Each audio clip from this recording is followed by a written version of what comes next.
میرے عزیزوں، آج ہمارے معاشرے کا یہ حال ہے کہ ہم پر اگر ذرا بھی تکلیف آتی ہے ہم فوراً دوڑتے ہیں کسی کی طرف، ہم کسی کی طرف دوڑتے ہیں۔ یاد رکھیں، آدم علیہ نبینا علیہ الصلوۃ والتسلیم سے لے کر نبی کریم علیہ تحیت و تسلیم کی ذات تک، رسول کریم صلی اللہ تعالی وسلم کی ذات تک جتنے انبیاء کرام دنیا میں تشریف لائے، کسی نے بھی عیش و عشرت میں زندگی نہیں گزاری، سب کی زندگی امتحان میں گزری ہے، سب نے پریشانی کے عالم میں زندگی گزاری، اس لیے کہ اللہ کا فرمان ہے کہ ہم تمہیں آزمائیں گے، ہم تمہیں آزمائیں گے، اور جن پر آزمائش ہوتی ہے یقیناً وہ اللہ کے مقرب بندے ہوتے ہیں، اللہ کے نیک بندے ہوتے ہیں۔ ایک صحابی رسول کا جب نکاح ہوا، نکاح ہو جانے کے بعد بیوی کے ساتھ اچھی سے گزر رہی تھی، چند مہینے اچھے سے گزرے، ایک دن بیوی نے کہا اپنے شوہر سے کہ میں تم سے طلاق لینا چاہتی ہوں۔ شوہر نے کہا کہ عقل کے ہوش کے ناخن لے، طلاق جانتی ہے طلاق لینے سے اللہ کا عرش ہل جاتا ہے، تو طلاق چاہتی۔ شوہر نے اپنے رویے میں تبدیلی لائی اور بیوی کی دل جوئی کرنے لگا اور محبت سے پیش آنے لگا، یہاں تک کہ چند ایام اور گزرے،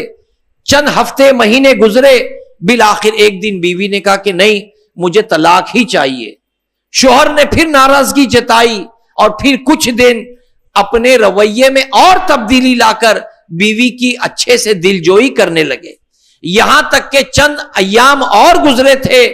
کہ اچانک بیوی نے ایک دن پھر کہہ دیا کہ اب مجھے تمہارے ساتھ نہیں رہنا ہے، طلاق لینا ہے۔ شوہر غصے کے عالم میں اپنی بیوی کا ہاتھ پکڑتے ہیں اور کھینچتے ہوئے چلتے ہوئے کہتے ہیں کہ چل نبی کریم کی بارگاہ میں چلتے، وہیں فیصلہ ہوگا۔ ابھی بیوی کا ہاتھ پکڑ کر کھینچ کر غصے کے عالم میں گھر سے نکلتے ہیں، تھوڑی دور چلتے چلتے اچانک ایک پتھر سے ٹکراتے ہیں، گر جاتے ہیں، پیر پہ چوٹ آ جاتی ہے، ہڈی سے خون بہنے لگتا ہے۔ بیوی اپنا دوپٹہ پھاڑ کر اس زخم پر دوپٹہ باندھ دیتی ہے، کپڑا باندھ دیتی ہے۔ ابھی کپڑا باندھ ہی دیا جاتا ہے کہ بیوی کہتی ہے کہ چلو واپس گھر،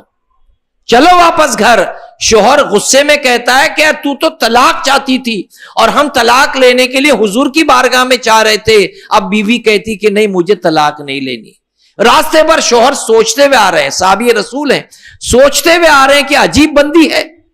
کہ اب تک تو طلاق کا دعویٰ کر رہی تھی اور اب کہتی طلاق نہیں۔ لیکن گھر جا کر جب بستر پر لیٹ گئے تو شوہر نے سکون سے بھی جب بیوی سے پوچھا کہ اللہ کی بندی، اب تک تو طلاق چاہتی تھی اور اب اچانک تیرا ارادہ تبدیل ہو گیا، کیا وجہ ہے؟ تو بیوی نے مسکرا کر کہا دراصل جب سے تمہارا میرا نکاح ہوا ہے اس دن سے میں نے تم کو کبھی بھی تکلیف میں نہیں دیکھا، تو میں نے یہ سنا ہے،